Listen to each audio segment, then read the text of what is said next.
I've been a long-haul trucker for nearly 15 years, and I thought I'd seen it all.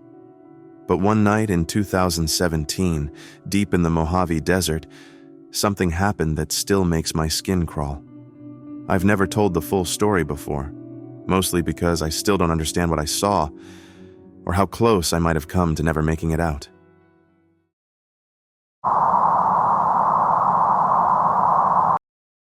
It was an overnight haul through the Mojave Desert, heading east from California into Arizona. I think I was delivering refrigerators or something. Honestly, I don't remember. It was pitch black in every direction. My rig's headlights had been going dim for a while, and I kept putting off getting them fixed. Normally, it wasn't a big deal. But on a night like this, with no other cars and no city lights for miles, I was basically straining to see 10 feet ahead of me. I thought about pulling off the road and waiting for sunrise, but I was behind schedule and desperate for the pay. It was a straight road with almost no curves, so I convinced myself I'd be fine. I was about an hour from the Arizona line when I saw something ahead in the distance, fast approaching. Instinctively, I hit the brakes hard, worried I might hit a stray animal. But as I slowed, I saw it was a car. Its hazard lights blinked like a beacon. The weird part?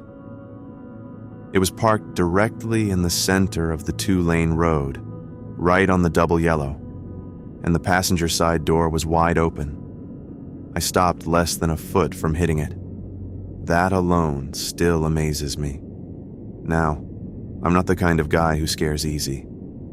I've been in bar fights and dealt with my share of weird roadside encounters. I figured this was just someone broken down or in need of help. So I threw it in reverse, pulled to the shoulder, and stepped out of the cab. The night was warm and unnaturally still. Not a whisper of wind. Not even the hum of insects. Just the steady blink of the hazards and the faint clicking sound they made. I walked over to the car. A red Toyota Camry, newer model, clean exterior, but no one was in it. I circled around slowly, peering into the back seat. Empty. The key was still in the ignition, but the engine wasn't running. The air felt heavy now. I scanned the road, the desert beyond, but saw nothing in the darkness except what was lit by my headlights. Something was wrong. Against my better judgment, I checked the trunk. It wouldn't open. So I pulled the key from the ignition and unlocked it. Still jammed. That's when I noticed the back seat folded down. I reached in and pulled the lever, and the trunk gave way. Inside were 3 black trash bags, squished together tightly, and a rope tied through the interior trunk latch keeping it shut. There was also a faint metallic smell in the air, like iron and rot. I leaned in closer. That's when I heard it. A gunshot. Deafening, echoing across the empty desert like thunder. I smacked my head on the door frame, heart racing. I dropped the key on the front seat and backed out, turning toward my truck. Then I heard a voice. "Hey!" A man's voice, loud, raspy, and getting closer. I climbed back into the cab of my semi, my hands trembling as I turned the key. The engine stalled. My heart nearly stopped. I cursed and tried again. This time it roared to life. As I put it into gear, I saw him. A man was standing by the trunk of the car. Short, stocky build, red hair, worn overalls and knee-high boots. In one hand, he held a shovel. In the other, an old hunting rifle. He didn't look wild or crazed. He looked panicked. We locked eyes as I passed him. He didn't raise the gun. Instead, he dropped the shovel and started waving frantically. "Wait!" he shouted. No chance. I floored it. My rig roared as I pushed it faster than I ever had before. I kept glancing in the mirrors, praying he wasn't following me.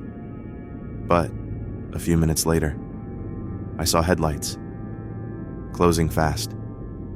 I grabbed my phone and called the cops, explaining everything as best I could.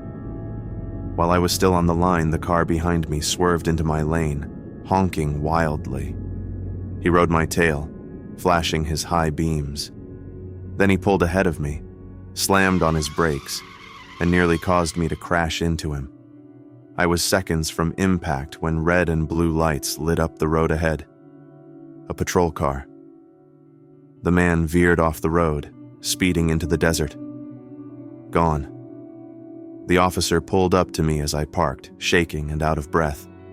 I told him everything, but instead of giving chase, he wrote a report. Promised backup would search the area. They never called me again. I've told this story more times than I can count. Some say the guy was probably burying bodies. Maybe. But the bags were too small. Some of my buddies think he might have dismembered something. Honestly, I try not to think about it too hard. Maybe it was animals. Maybe it was something worse. But ever since that night, I don't do overnight desert runs. Not alone.